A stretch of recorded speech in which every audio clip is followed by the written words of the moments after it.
Welcome to Fear Feed, the channel that brings you original scary stories. And if that's what you're into, go ahead and smash that like button, subscribe to the channel, and comment down below if you enjoy the story. Now let's get into it. Today we follow our friends on a road trip to a winter getaway, up to a secluded cabin in the woods. Let's see if they have what it takes to make it through the night. Chapter 1. The Cabin. The battered Jeep, tires grinding over fresh powder, finally sputtered to a halt before the cabin. A plume of exhaust ghosted against the twilight sky, quickly dissolving into the frigid air. Liam slapped the steering wheel, grinning, his breath misting. Made it! Told you we'd beat the dark.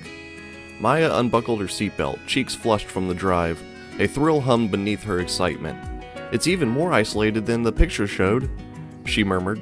Her gaze swept the snow-draped landscape. The cabin, a rustic structure of dark timber nestled against towering pines, seemed both inviting and vaguely forbidding in the advancing dusk. Its windows stared out like vacant eyes into the gathering gloom. Noah, ever the pragmatist, was already wresting gear from the back. Duffel bags, snowshoes, a cooler packed with food and drinks. Chloe, the quiet observer of the group, absorbed the scene, a slight tremor betraying an unease in her usually bright eyes. The profound silence of the wilderness, punctuated only by the snap of a twig under the snow's weight, felt almost oppressive. Inside, however, the cabin offered a stark contrast to the austere beauty outside, the hearty fire crackling in the large stone hearth, casting lively shadows on the rough-hewn walls. The air hung thick with the aroma of pine and wood smoke, mingling with the scent of hot chocolate Maya was already brewing. Thick woolen blankets lay piled on worn leather armchairs, beckoning them closer. For a few precious hours the outside world ceased to exist. Laughter filled the cabin, easy and warm against the backdrop of the gently falling snow. They shared stories, reminisced, and planned their adventure for the coming days. Liam, the group's comedian, regaled them with exaggerated tales of his disastrous attempt at cross-country skiing, his booming laughter echoing off the walls. Noah outlined their potential itinerary, discussing snowshoeing trails and nearby sights. Chloe, captivated by the wintry landscape, sketched intently in her notebook, capturing the scene's stark charm.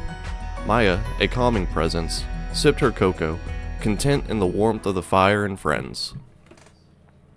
That wraps up Chapter 1. Chapter 2. Whispers in the Dark. As true darkness enveloped the wood and the snowfall quickened, a subtle shift occurred. The wind, previously a mere breeze, escalated into a keening gale that rattled the window panes. Shadows beyond the glass, stretched along by the daylight, seemed to writhe in unnatural patterns. The comforting fireplace now cast long, more disquieting shapes upon the walls. The first anomaly was faint, almost mist, a susurrus like dry leaves skittering, yet it lacked the organic randomness of nature. It was a strange, sibilant whisper, barely audible above the wind, but distinct enough to prickle the skin. Chloe, always sensitive to nuance, noticed first. Did you hear that?" she asked, her voice a near whisper. Liam, engrossed in cards with Noah, waved it off. "Just the wind, Chloe. This place is getting to you." But even as he spoke, another sound cut through the night, a soft giggle, seeming to drift from the dark expanse of the woods, high-pitched and unnervingly clear. It was utterly incongruous with the bleak, frozen landscape. A chill, unrelated to the dropping temperature, traced its way down Maya's spine. The wind gusted again, almost seeming to mock Liam's dismissal. The sharp snap of twigs outside became too frequent, too deliberate, adding to the rising disquiet. The sense of isolation deepened, replaced by an unsettling feeling of being watched, surrounded by unseen eyes. The cozy atmosphere vanished like smoke. The fire's warmth seemed insufficient against the creeping apprehensions settling over them. Their easy chatter dissolved into hushed tones and nervous glances, a shared, unspoken anxiety beginning to bloom in the cold silence. The idyllic winter retreat was swiftly dissolving into something unknown and menacing. That's the end of Chapter 2. Now for Chapter 3, The Investigation. The wind continued its relentless assault, rattling the windows and whistling through unseen crevices. The sound from the woods intensified. A whisper grew bolder, the giggles grew sharper, and now the distinct crunch of footsteps in the snow, circling, always just out of sight beyond the frosted panes. The fire had dwindled to embers, the cabin's warmth fading along with the light, replaced by a pervasive chill. Noah, unable to bear the suspense, finally stood, his face set. I can't just sit here. I'm going to see what it is. He grabbed a heavy flashlight and the fireplace poker. Noah, no! Maya protested, Chloe echoing her fear. Liam tried to dissuade him, pointing out the blizzard conditions and the sheer strangeness of the noises. It's too risky, man. We don't know what's out there. But Noah was resolute. Perhaps it was his pragmatic nature demanding answers, or maybe a deeper unease driving him. He pulled on his thick winter jacket. The door groaned open. The sound loud in the tense silence. A blast of icy air snuffed the last embers in the hearth, sending a collective shiver through the others. He stepped out, pulling the door shut behind him. The wind buffeted him instantly, the snow swirling, dramatically reducing visibility. He raised the flashlight, its beams cutting a weak cone through the driving snow, illuminating little beyond the immediate porch and the nearest pines. The whispers seemed closer out here, carried on the wind, seeming to emanate from the trees themselves. The giggles resurfaced, faint but chillingly distinct. He edged towards the tree line, maybe 50 feet away, his boots sinking deep. He swept the flashlight beam back and forth, searching for the source of the footsteps, the whispers, anything. The dense trees formed a wall of blackness just beyond the light's reach. He strained his ears. Was that breathing? A low guttural sound almost submerged beneath the wind's howl. Then his flashlight beam caught movement at the edge of the pines. Not an animal, something tall and possibly thin that seemed to unfold itself from the shadows between the trees. It was there for only a fraction of a second, distorted by the swirling snow. But the image burned into his mind. Gaunt limbs, a suggestion of antlers or sharp protrusions against the darkness, and a chilling stillness that felt profoundly wrong. Panic seized him. He scrambled backward, stumbling into the deep snow, his heart hammering against his ribs. He didn't wait for a second look. He turned and lunged back towards the cabin, bursting through the doors, slamming it shut and leaning against it, gasping for breath, his face pale and his eyes wide with terror. There's something in the woods, he panted, shaking his head, struggling for words. I saw something. The fragile sense of security within the cabin shattered completely. The fire was out, the wind howled, and Noah's new raw fear was contagious. The sounds outside, the whispers, the giggles, the crunching snow, no longer seemed distant or ambiguous. They were the sounds of something real, something close, and something hostile. The true horror had begun. That's the end of Chapter 3. Now on to Chapter 4. A Voice from the Woods. Through the long hours of the night, the silence inside the cabin stretched, taut and suffocating, punctuated only by the wind's relentless howl and Noah's ragged breathing. He remained slumped against the door, recounting the fleeting, nightmarish image from the tree line. Liam frantically tried his phone again. Still no signal. The lack of connection underscored their terrifying isolation. Chloe huddled by the cold hearth, pale and trembling, while Maya stared wide-eyed at the windows, half expecting to see something pressing against the glass. The name, whispered in local legends, Wendigo, now felt terrifyingly relevant to their situation. Then, a new sound pierced the gale. Faint at first, almost lost in the wind. A voice drifted from the darkness. Help me. Thin, reedy, and strained, it carried on the wind, and it was chillingly familiar. Noah's voice. They froze, exchanging disbelieving glances. Noah pushed himself away from the door, his expression a mixture of confusion and dread. That sounds like me. Noah, Maya whispered, a desperate, fragile hope flickering. Could there be someone else out there? Or was this another trick? The voice came again, closer this time, laced with pain. Over here. Please, I'm hurt. It seemed to weave through the trees, beckoning them towards the darkness Noah had just fled. It can't be, Liam stated, though his voice shook. You're right here, Noah. It's changed, though, Chloe observed, her voice hushed with dread. The tone. It's not quite right. It's mimicking you, Noah. She remembered the folklore Maya shared, the creature's ability to mimic voices to prey on fears. Noah listened intently, his face hardening. It's wrong. It's trying to lure us out, or maybe trying to get me back out there. The implication hung heavy in the air. The voice called again, more desperate now. Help me! I'm freezing! I'm dying! Each word twisted like a knife. The instinct to help fought against the certainty that it was a trap. The Wendigo wasn't just a physical threat. It was playing on their hope, their fear, their instinct to save one another. The choice was stark: stay locked inside, haunted by the pleading voice, or venture back into the storm, towards the sound they knew, instinctively, was designed to deceive and destroy. The wind howled, the shadows danced, and the voice persisted. A familiar betrayal carried on the blizzard air. That wraps up Chapter 4. Now on to Chapter 5. Paranoia and Suspicion. They remained huddled inside the dark, cold cabin, the deceptive voice outside continuing its pleading calls. The fire remained dead embers, offering no light and little comfort against the insidious chill sweeping in from the storm and their mounting fear. Outside, the wind howled its mournful symphony, punctuated by the unnerving whispers and the distorted mimicry of Noah's voice. Each creak of the cabin's walls, every rattle of a loose window pane, sent jolts of adrenaline through them. Shadows cast by the faint moonlight filtering through the swirling snow seemed to shift and writhe in their peripheral vision. The urge to act, to do something, fought against the paralyzing fear and the rational knowledge that the voice was a lure. "We can't just stay here," Liam finally said, his voice low and strained. "If that thing is trying to trick us, it means it wants us outside. Maybe staying put is exactly what we should do." "But what if it tries to get in?" Chloe asked, her voice barely a tremor. She glanced nervously at the door Noah had slammed shut earlier. Noah shook his head. It seemed content to wait, to watch. He shuddered, recalling the figure at the tree line. "It feels like it's playing with us." Maya, clutching a thick blanket, remembered more of the legend. Tales of the Wendigo driving its victims mad with psychological torment before attacking. Was this part of it? Sowing discord, amplifying fear until they turned on each other, or made a fatal mistake? A sudden sharp crack from outside made them all jump. Liam instinctively moved towards the window, peering out, but saw nothing but the swirling white chaos. "What was that?" "Probably just a branch," Noah said, though his eyes darted nervously towards the sound's direction.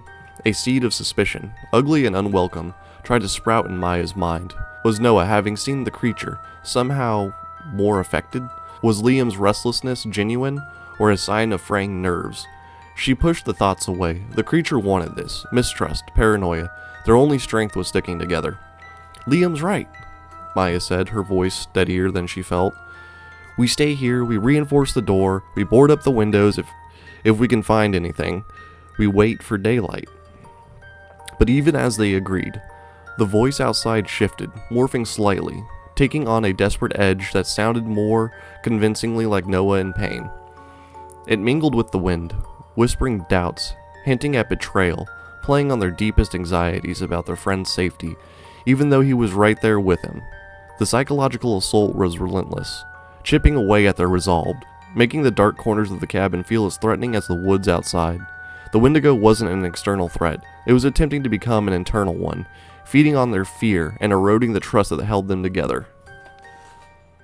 That's the end of Chapter 5. Now on to Chapter 6, Desperate Attempts. What felt like hours crawled by, measured in the relentless howl of the wind and the chilling persistence of the mimicked voice outside. The cold deepened, biting through their layers of clothing, huddled together for shared warmth through what seemed like hours through the night. They took turns watching the windows and the doors, exhaustion warring with adrenaline. Sleep was impossible. They grew impatient as they waited for their inevitable fate. They felt like they needed to do something, anything, instead of waiting around for their demise. Then, a desperate hope surfaced. The Jeep. If they could just get it started, they might have a chance. "I'll go," Liam volunteered, his voice tight but determined. "No sense in all of us risking it. I'll see if I can get it running." Despite protests from Maya and Chloe, and Noah's grim warnings about the conditions and what he'd seen, Liam was insistent. He bundled up as best he could and slipped out into the gloom, pulling the door shut against the biting wind. The others waited in agonizing silence, straining to hear any sound over the gale, the crunching of his footsteps, the groan of the Jeep's engine. Minutes stretched into an eternity. The wind howled, mocking their vigil. Liam's heart pounded as he finally reached the Jeep, the fight through the snow leaving him breathless. A frantic energy took over as he cleared snow from the exhaust and driver's side, his mind racing with fear of the thing hunting them in the woods. He fumbled the keys, desperate to get inside before it found him. The Jeep's interior offered no warmth, the cold biting intensely. Taking a shaky breath, Liam jammed the key into the ignition, turning it with a desperate prayer. The engine groaned, coughed, sputtered, then died. He tried again, a longer, weaker groan, then silence. Panic began to overwhelm him. "It's frozen, damn it," Liam said, hitting the dashboard in frustration. "Battery's dead, or the fuel line." After the failed attempt, Liam needed to make it back to the cabin, and quickly, before the creature in the woods knew he was out here. He began to make his way back through the trail he had created in the snow, as quickly as he could. Then suddenly, Noah, peering through a frosted patch on the window, stiffened. "He's down!" Scrambling to the window, they could just make out Liam's figure, a dark shape collapsed in the snow halfway between the cabin and the Jeep. He wasn't moving. Panic erased caution. Shoving the door open, Noah, Maya, and Chloe plunged into the blizzard. The cold hit them like a physical blow, the deep snow sucking at their legs. They fought their way to Liam's side. He was barely conscious, shivering violently, his pale face and lips tinged blue. His gloves lay discarded nearby, his hands already showing the waxy pallor of severe frostbite, likely from trying to work on the frozen vehicle. "We have to get him inside," Noah yelled over the wind. Dragging Liam's dead weight through the deep drifts was a brutal struggle. They slipped, fell, hauled him inches at a time, their lungs burning, muscles screaming. The wind tore at them. The snow blinded them, but fueled by adrenaline and the fear for their friend, they finally managed to wrestle him back through the cabin door, collapsing in a heap on the floor as they slammed it shut against the storm. That's the end of Chapter 6. Now on to Chapter 7, Siege Within. The immediate crisis shifted from the unseen entity outside to the very real threat of Liam freezing to death before their eyes. They dragged him closer to the cold hearth, stripping off his wet outer layers, chafing his limbs gently as Maya remembered from first aid training, trying desperately to restore circulation without causing more damage. His breath was shallow, his shivering intense. Hypothermia and frostbite were setting in fast. "We need fire," Noah stated grimly, already searching the cabin for anything dry enough to burn. Scraps of wood, old newspapers, even pages torn from books found on a dusty shelf. Chloe frantically gathered blankets, piling them onto Liam, trying to trap any body heat. As they worked, the atmosphere outside seemed to shift again. The wind still howled, but now, new sounds joined the chorus. Faint whispers slithered under the door, seeming to curl around their ankles. "So cold, let us in." They exchanged terrified glances but kept working, their focus on Liam. Finally, Noah managed to coax a tiny, sputtering flame to life in the hearth, feeding it precious scraps. It was pitifully small, offering scant warmth, but it was something. Then came the knocking. Not the random rattling of the wind, but a distinct, deliberate tap-tap-tapping at the main door. They froze. "Don't answer it," Maya whispered. Her voice trembled. The tapping stopped. Silence, save for the wind and the crackle of the meager fire. Then a voice, soft and wheedling, right outside the door. It sounded eerily like Maya's mother. "Maya, honey, are you okay in there? Let me in, it's freezing." Maya gasped, clapping her hands over her mouth, tears springing from her eyes. It wasn't real, couldn't be, but the mimicry was perfect, chillingly accurate. "It knows," Chloe breathed, her face ashen. "It knows who we are." The voice shifted, now mimicking Noah's father, gruff and concerned. "Noah, son, open the door, let's figure this out." Then Liam's younger sister crying, "Liam, are you hurt? Please let me in. Please let me help." The psychological assault was relentless. The Wendigo wasn't just outside, it was clawing at the door, using their deepest connections, their loved ones' voices as weapons. They huddled together, tending to Liam, trying to block out the insidious voices, trapped between the immediate physical danger to their friend and the terrifying manipulative entity besieging them from the storm. The cabin, their only shelter, felt less like a refuge and more like a tomb waiting to be sealed. That's the end of Chapter 7. Now Chapter 8, The Desperate Gamble. Liam's condition stabilized slightly with the fire's weak warmth and their constant care, but he remained weak, drifting in and out of consciousness, his frostbitten hands wrapped carefully. The voices outside came and went, sometimes pleading, sometimes mocking, sometimes just whispers and incomprehensible threat that scraped along their nerves. The knocking returned sporadically, sharp and demanding against the wood. They knew they couldn't stay. Their meager supply of burnable material was dwindling. Liam needed proper medical attention far beyond what they could provide, and the constant psychological pressure from the entity outside was becoming unbearable, threatening to shatter their remaining sanity. "We have to leave," Noah said finally, his voice low but firm, echoing the thought in all of their minds. "Staying here, we're just waiting for it to break in, or for us to freeze when the fire dies." Maya nodded, her face grim. "The service road. If we can find it, it can't be that far, can it?" "It's our only chance," Chloe agreed, though her eyes betrayed her fear. The problem was now moving Liam in his current state would be incredibly slow, making them easy targets, and the entity was clearly focused on the cabin, on them. Liam stirred, his eyes fluttering open. He'd heard fragments of their hushed, desperate conversation. His voice was weak, raspy. "Use me," he breathed. "What?" Maya leaned closer. "Diversion," Liam whispered, the words costing him effort. "Make noise, back here. Draw it. Draw its attention. You three run. Find the road." It was a variation of his earlier selfless impulse, but born of even greater desperation now. He was too weak to travel far, but perhaps strong enough to create a disturbance, to buy them precious minutes. The idea was horrifying, yet held a sliver of desperate logic. If the Wendigo was focused on the voices and the presence inside the cabin, a sudden commotion might hold its attention, long enough for the others to slip out unnoticed and make a break for it. "Liam, no!" Noah started, but Liam shook his head weakly. "Only way," he insisted. "Give you a chance." Tears streamed down Maya's face as she looked at her friends. Could they do it? Leave Liam behind, even as a willing decoy, after fighting so hard to save him? But what was the alternative? Waiting for the inevitable?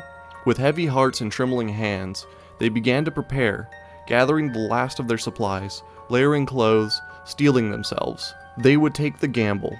They would trust Liam's desperate sacrifice one last time, praying it would be enough to let them escape the clutches of the cabin and the monster that haunted the woods. Their escape attempt wasn't just a flight from the creature. It was a race against time, against the elements, and against the crushing weight of leaving a friend behind. That's the end of Chapter 8. Now Chapter 9. Flight and Echoes.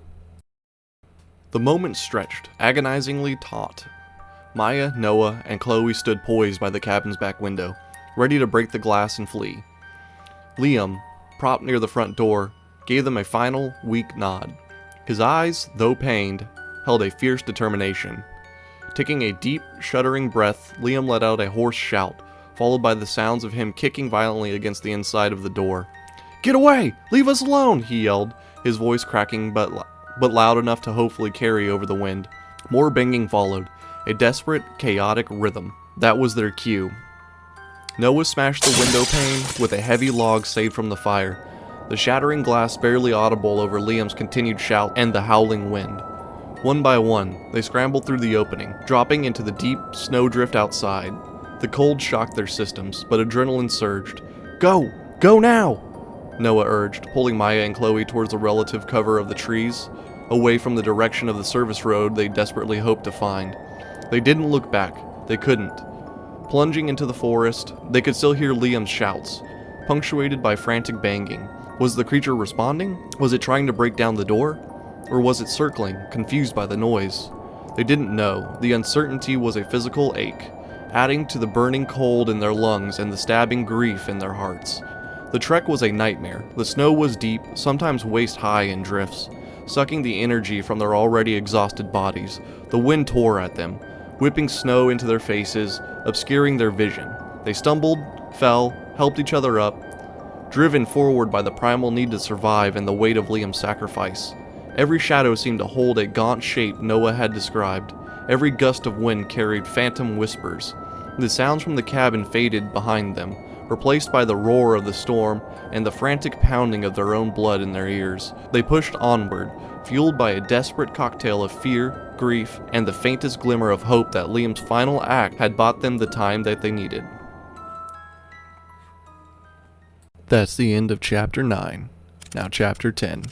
Rescue in Silence. Hours bled together in a haze of blinding snow. biting cold and relentless exertion. The world became a white, howling void, their focus narrowed to the next agonizing step, the next ragged breath.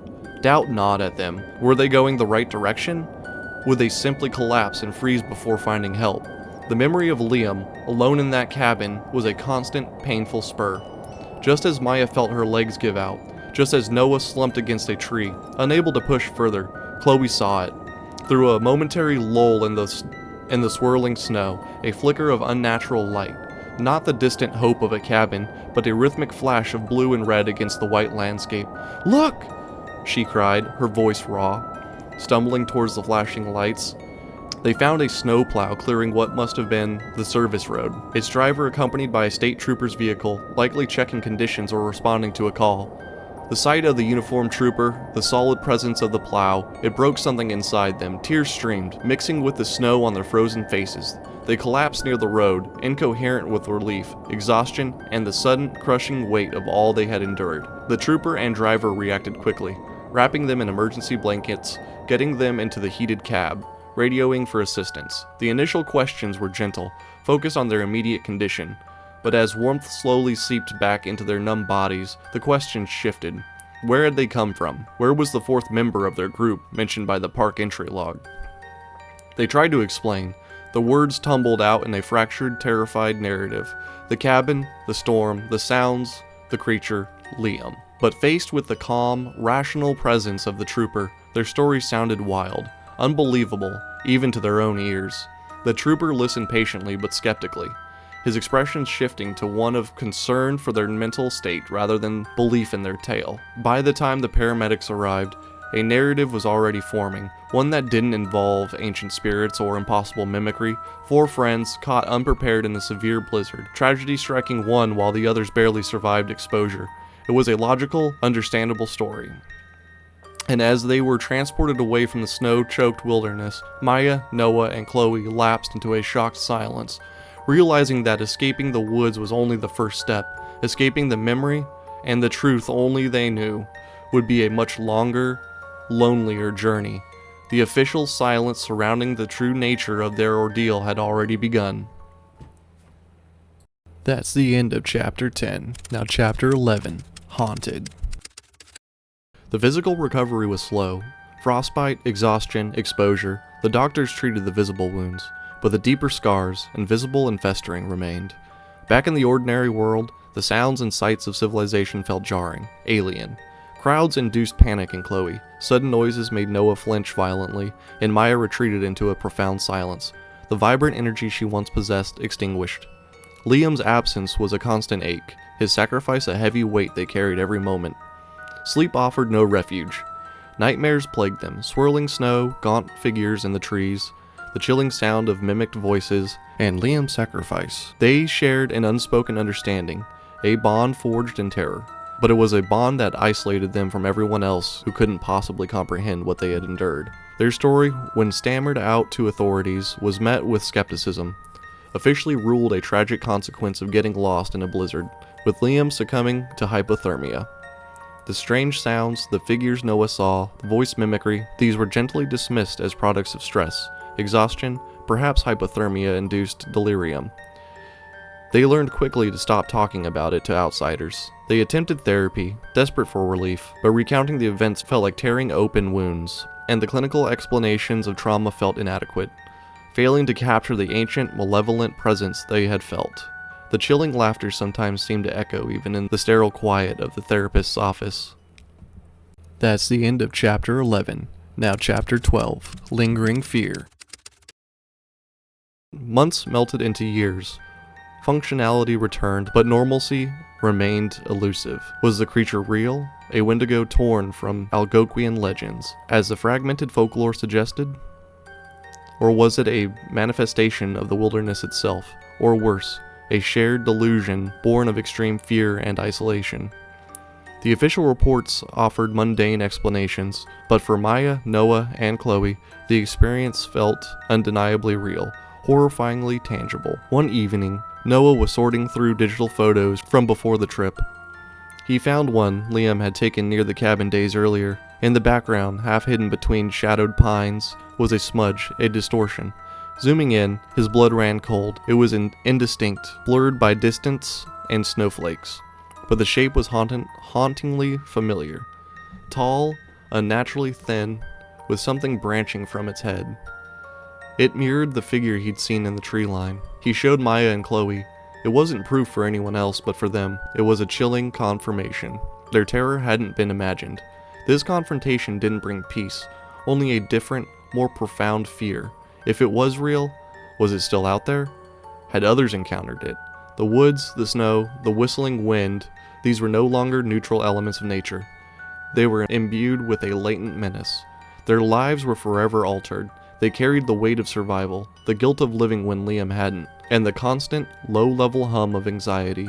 The bond between them was unbreakable, forged in shared terror and loss, but it was also a constant reminder. They navigated the world changed, haunted by the echoes of whispers and laughter, forever listening for something unsettling in the wind. The Wendigo, real or not, had left its mark, an indelible scar on their souls. Thanks for checking out the video, guys. If you liked it, leave a comment down below, let me know, and see you at the next one.